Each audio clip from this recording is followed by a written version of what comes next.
আপনার কি voter card হারিয়ে গেছে বা নষ্ট হয়ে গেছে বা কোথায় পড়ে গেছে বা বাড়িতে পেয়েছেন খুঁজে পাচ্ছেন না, চিন্তা করার কোনো কারণ নেই। আমি চলে এসেছি আপনাদের মাঝে। অতি সহজে ভোটার কার্ড অনলাইন থেকে ডাউনলোড করতে পারবে। তো কিভাবে ডাউনলোড করবে চলো আমরা কম্পিটিশনে দিয়ে নজর দিই। এখানে আমরা ক্রোম ওপেন করে নেব। এখানে ক্রোম ওপেন হয়ে গেছে। এখানে তো আমরা ক্রোম ওপেন করে নিয়েছি। তো এখানে সার্চ বারে লিখতে হবে voter.eci.gov.in লিখে সার্চ করতে হবে। লিখে সার্চ করলে তোমাদের সামনে এইভাবে ইন্টারফেস খুলে যাবে। তো এখানে লগ ইন করে নিতে হবে মোবাইল নাম্বার ও এখানে ক্যাপচা কোড দিয়ে। তারপরে রিকোয়েস্ট ওটিপি অপশানে ক্লিক করে দেবো।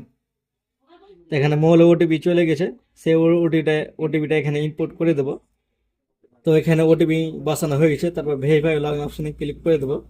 ভেরিফাই লগ ইন অপশানে ক্লিক করার পরে তারপর এইভাবে তোমাদের সামনে ইন্টারফেস খুলে যাবে। ইন্টারফেস খুলে যাওয়ার পর এখানে দেখছে ইপিক ডাউনলোড। ইপিক ডাউনলোড অপশানে ক্লিক করে দেবে, ক্লিক করে দিতে হবে। তো আমি এখানে ইপিক ডাউনলোড অপশানে ক্লিক করে দেবো। তো এখানে ইপিক নম্বরটা দিয়ে দিতে হবে। তো আমি এখানে ইপিক নম্বরটা দিয়ে দেবো। এখানে ইপিক নম্বরটা বসানো হয়েছে। তারপর এখানে স্টেট সিলেক্ট করে নেব। এখানে স্টেট সিলেক্ট নেওয়ার পরে এখানে সার্চ অপশানে ক্লিক করে দেবো। সার্চ অপশানে ক্লিক করলে তোমার সামনে এইভাবে ইন্টারফেস খুলে যাবে। তারপরে এখান থেকে আছে সেন্ড ওটিপি অপশানে ক্লিক করতে হবে। আর তোমাদের যদি ভোটার কার্ডে মোবাইল নাম্বার বসানো না থাকে তাহলে তোমরা ভোটার কার্ড ডাউনলোড করতে পারবে না। আগে ভোটার কার্ডে মোবাইল নাম্বার বসাতে হবে। কীভাবে বসাবে এর ভিডিও দেওয়া আছে, সেখান থেকে তোমরা দেখে ভোটার কার্ডে মোবাইল নাম্বার বসাতে পারবে। এখানে সেন্ড ওটিপি অপশানে ক্লিক করে দেবো।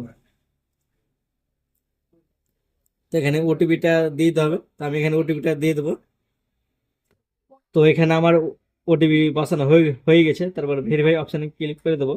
ভেরিফাই অপশানে ক্লিক করার পর তোমার সামনে এইভাবে ইন্টারভিউ খুলে দেখতে পাচ্ছ। এখানে ওটিপি ভেরিফিকেশন ডান সাকসেসফুলি। তারপরে এখানে দেখতে পাচ্ছ ডাউনলোড ইপিক। ডাউনলোড ইপিকে ক্লিক করতে হবে। ডাউনলোড ইপিক করলে তোমার ভোটার কার্ডটা ডাউনলোড হয়ে গেছে। এইভাবে ভোটার কার্ড ডাউনলোড হয়ে গেছে। তো ভিডিওটি যদি ভালো লেগে থাকে লাইক শেয়ার কমেন্ট করতে ভুলবেন না। এবং এই ধরনের ভিডিও পেতে আমার চ্যানেলটি সাবস্ক্রাইব করে আইকন অন রাখবেন সঠিক ভিডিও পাওয়ার জন্য। এবং ধন্যবাদ।